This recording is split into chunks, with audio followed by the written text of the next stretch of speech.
भाइयों नमस्कार। आपका हिंदी यूट्यूब चैनल में आपका स्वागत है। आज आपको एक किसान के बारे में कहानी सुनाने जा रहे हैं। एक किसान था, उसके 3 बेटे थे। उसमें सबसे छोटे बेटे की शादी हो गई थी, 2 की शादी नहीं हुई थी, अनमैरिड थे। तो जो उसकी बहू आई पत्नी, तो वो अपने पति से ये दबाव डालने लगी कि हम लोग अलग रहने लगें, क्योंकि सब घर का काम हमें करना पड़ता है। तो इससे अच्छा है तो अलग रहने लगें, क्यों पूरे घर का काम करें। ये 2 लोग हैं आपके भाई लोग, वो काम नहीं करते हैं, सब हमें करना पड़ता है, घर का काम भी करना पड़ता है। और उसके किसान वो चाहता था कि सब लोग एक मतलब एकजुट होके एक इकट्ठा परिवार रहे, एकता में रहे। तो वो अपने ससुर के पास आई, बोले पिताजी हमको अलग कर दो, हम तो अलग रहेंगे। तो उसने कहा ठीक है, कल चलो पहले बाज़ार घूम के आते हैं, उसके बाद आपको अलग कर देंगे। तो दूसरे दिन बाज़ार सबको बैठा के ले गया, बैलगाड़ी में बैठा के।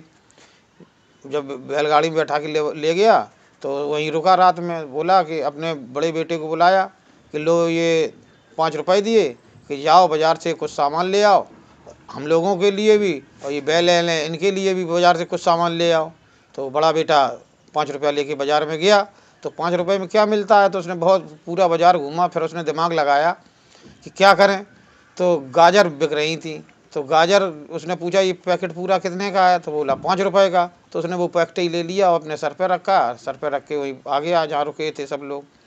तो पिताजी से बोला पिताजी हम ले आए। कि क्या लाए हो, कि गाजर लाए हैं। तो उन्होंने आधे से ज़्यादा तो बैलों के लिए डाल दी और उन लोगों ने खा ली, यानी सब लोगों ने खा ली। अब दूसरे बेटे को उन्होंने 5 रुपए दिए, बोले जाओ तुम भी बाज़ार से सामान ले आओ हम लोगों के लिए, और सामान लाने के बाद और जो बैल हैं इनके लिए भी कुछ सामान लेके आओ। तो उसने क्या करें। तो दूसरा बेटा था जुआड़ी, तो वो रास्ते में जुआ खेल रहा था। तो उसने जुआ पे पूरा 5 रुपया लगा दिए, बोले या तो 10 हो ही जाएंगे या फिर चले ही जाएंगे। तो वो 10 हो गए, 10 के 15 हो गए, 20 हो गए। तो फिर उसने 20 रुपये जैसे ही हुए तो खड़ा हो गया वहाँ से, बंद कर दिया उसने। और बाज़ार से खूब उसने खाना पैक करवाया सभी के लिए अच्छा, और मिठाई विठाई खरीदी, और टोटल बचा के 10 रुपये अपने पिताजी को भी वापस दे दिए आके। बोला कि लो पिताजी। अब तीसरे को बुलाया, तीसरा था सूरदास। जब तीसरे को बुलाया, वो सूरदास था। तो सूरदास भी बाज़ार गया, तो वो अकेले बाज़ार जा नहीं सकता था, तो उसकी पत्नी भी साथ गई। जब आगे पत्नी चले पीछे सूरदास, तो रास्ते में एक पत्थर गड़ा हुआ था, थोड़ा मतलब ईंटा टाइप का, एक आधा ऊपर आधा नीचे।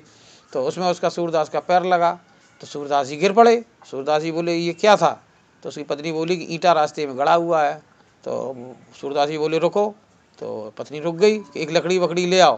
तो वो लकड़ी वकड़ी ढूंढ के लाई, उसे सूरदास को दी। तो उसने हल्के से ईंटे को करोदना शुरू किया, ईंट उखड़ाई, फिर उसके नीचे करोदा। तो उसके नीचे जेवर एवर गढ़ा था, सो उसने उठा लिया, निकाल लिया। बोले अब चलो बाज़ार। बाज़ार गए, सो उसमें से एक सिक्का सोने का निकाल के दिया। बोला सुनार की दुकान यहाँ कहीं है। पत्नी बोली हाँ वो थोड़ा आगे है। तो वहाँ गया, तो वही एक सिक्का उसने निकाल के बेच दिया, और पूरे घर के लिए खाना कपड़े सब ले आया, और बाद बाकी पैसे भी ले आया, और जेवर भी साथ में ले आया। तो उसने पिताजी को दिया आके। तो छोटी वाली जो बहू थी उसने देखा, उन्होंने कहा अरे बहुत माल है, अगर अलग हो जाएंगे तो कुछ भी नहीं मिलेगा।